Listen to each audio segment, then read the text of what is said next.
Voilà, grand peuple de la RDC. Nga wabino, muyomba, ngai manseba, ngai ngwashi tope, ngai noko Clovis. Na pesi bino mbote bisika nyoso tu bozali bandeko.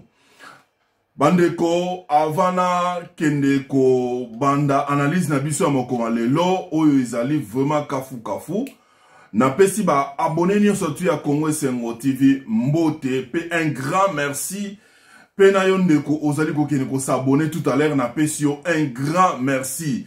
Pe spécial merci na bandeko ndengo bozo tala, non seulement bozo tala, mais bozo partager pe ba vidéo ya Congo Esengo TV parce que ba exclusivité ndenge tolobaki eza ebele kaka na Congo Esengo TV.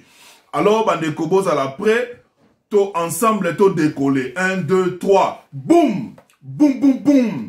Alors, grand peuple de la RDC, la volonté du peuple est la volonté suprême. Wanezai flash. Ok. Bandeko, pourquoi dans le Bibongo la volonté du peuple est la volonté suprême? Dans le Bibongo, pourquoi? Alors, Bolandangai, tout au long, il y a analyse oyo boko comprendre pourquoi ko bandanangai et banina malobawana. Alors, Roxane Malonda, je crois Malonda, aza élu président ya Seni. Alors bandeko, nalingi bolandanga na bokebi Nathalie Sabino Roxane Malonda nde azali nani. Roxane Malonda balobaki na biso ete azali membre ya confession religieuse. Ba présenter ye na miso na biso ba congolais neti mutu oyo azali membre ya église kimbanguiste. Nzoka nde bandeko bolandanga na bokebi. Nzoka nde bandeko Roxane Malonda kuna na nini na église kimbanguiste. Bango balobi bayebi ete. Bomona wapi. Bango balobi bayebi ete. Pour rappel, Roxane Malonda ye azalaki avandi tope asali na Seni pendant 15 ans bandeko. Ye a assisté na ba cycle nyonso misato euti koleka. Ya 2010 cycle ba élection euti koleka bolimbisi. Cycle o ya 2006 azalaki. Ya 2011 azalaki. Ya 2018 azalaki. 2018 Koutouye azalaki secrétaire national exécutif, je crois, si je me trompe, oui. Azalaki secrétaire exécutif national. Oui, Bolimbi Sindena, moi, erreur na salaki. Roxane Malonda azalaki secrétaire exécutif national ya Seni. Na Kalakala Mingitawa na Nogo nae Corneille Nanga. Donc, ezalaki au lokola Corneille Nanga président, il est secrétaire exécutif national. Donc, président de la République, na premier ministre. Donc, Sotoche, président de la République, na premier ministre. Alors, bandeko, est-ce que Yonangai, babengi biso, grand peuple de la RDC? Yo kolinga que pasi oyo tomonaki na mbala oyo leki na 2018 modèle oyo Corneille Nanga na ba noko na oyo ba Roxane Malonda modèle oyo ba salaki ba organiser ki ba élection yo linga modèle ona izonga lisusu na mboka na biso Congo yango na bandeko nazo ko rappeler bino toujours la volonté du peuple et la loi suprême. Na rappelant le sous donc tout au long il y a analyse oyo naza toujours on continue toujours ko rappelant pour na ko talisa bandeko ete la volonté du peuple est la loi suprême. Parce que ce qui biso peuple congolais, total ici, ba noko oyo ba uti ko sala ba acte wana ba vote wana et que to lingi yango te et ko sala mate et o lekati. Po to lingi sous te to mona pasi oyo et uti to uti ko mona na 2018. Ba mosaïque na ba mosaïque oyo ba salé la biso ba to mona ba machine à voter na ba ndaku ya ba particulier ba ndeko to mona ngo lisusu ata bino moko ata bino moko ata kutu bazalaka ba nini ata kutu bazalaka ba nini ata kutu bazalaka ba majoritaire ngo na ba parlement na ba sénat na modèle wana ezaki bena ya kanda wana bena ezaki ya kanda en tout cas sikoyo bandeko bolimbisi église catholique église protestante batelemi balobi bango balingi Roxane Malonda te baboye.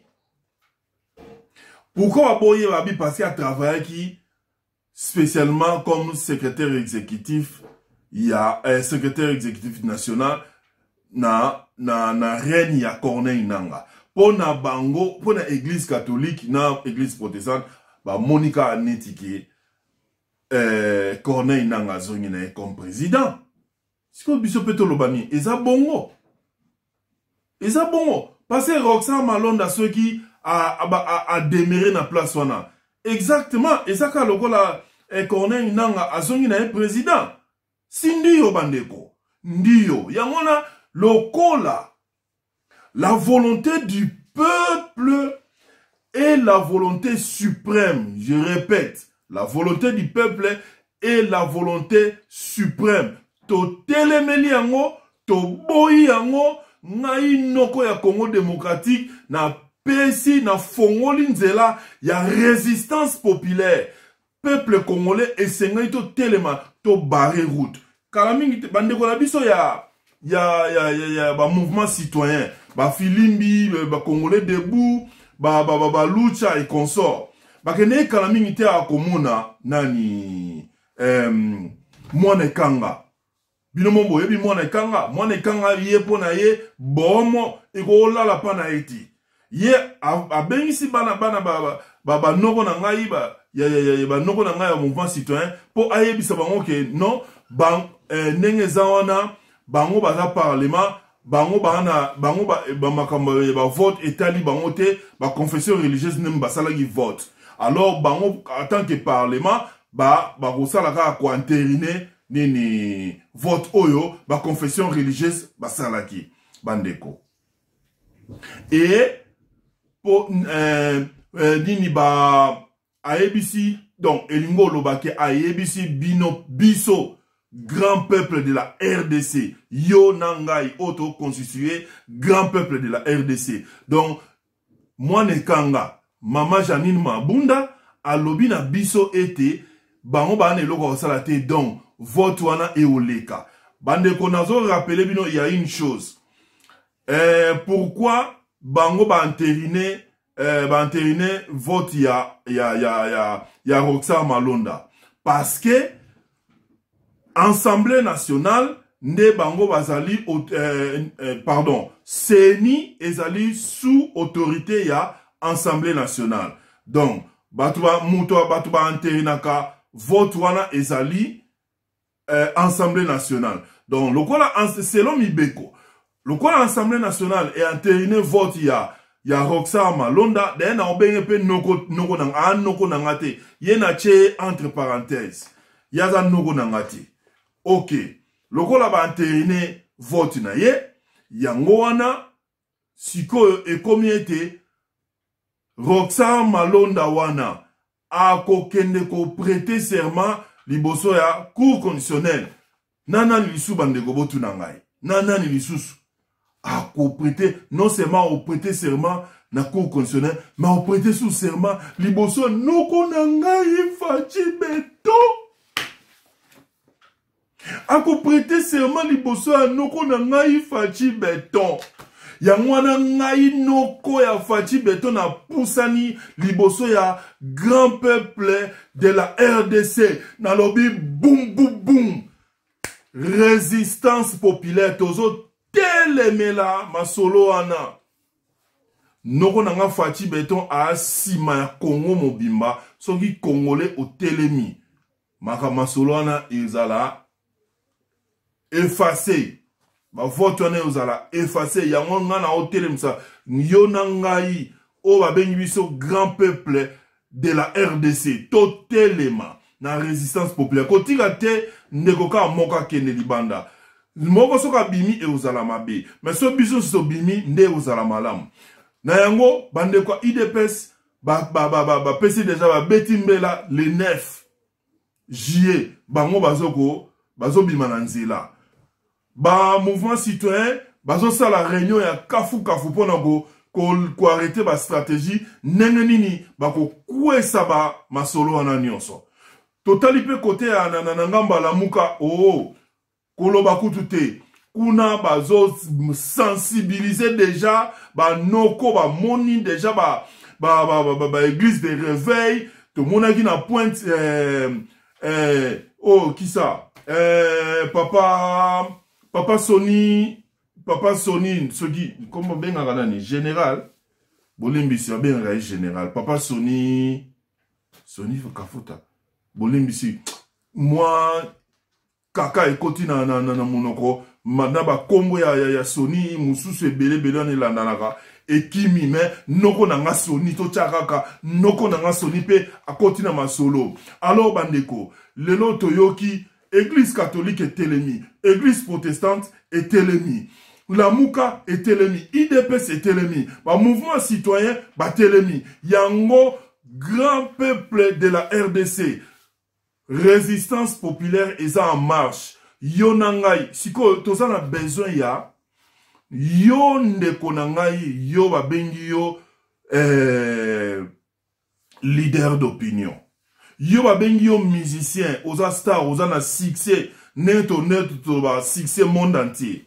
Yo bino ba professeur, bino ba magistrat, biso nyonso to telema, to sala ba déclaration, ba musicien, ba Jean Koubal, ba Wera, ba Jibe, ba Kofi, ba comme sous ce kimi ba ndeko tellement makambo ezo pesa moi pasi na motema na ba komo monsieur ba noko nanga e sous ezo ki bo limbisi ba oyo ba kombo e kimi me binono so boza ba leader d'opinion, ba professeur des universités, binono so bo telema, ba pasteur na ba église, binono so bo telema parce que tolingi le loyo na monde entier eta e monake Congolais a telemi, Congolais alingi mboka na etambola na ndenge longobani, Congolais alingi peuple na ye moko a voté ba dirigeant oyo motema na ye lingi yango nga na pusani liboso na tant que noko ya Congo démocratique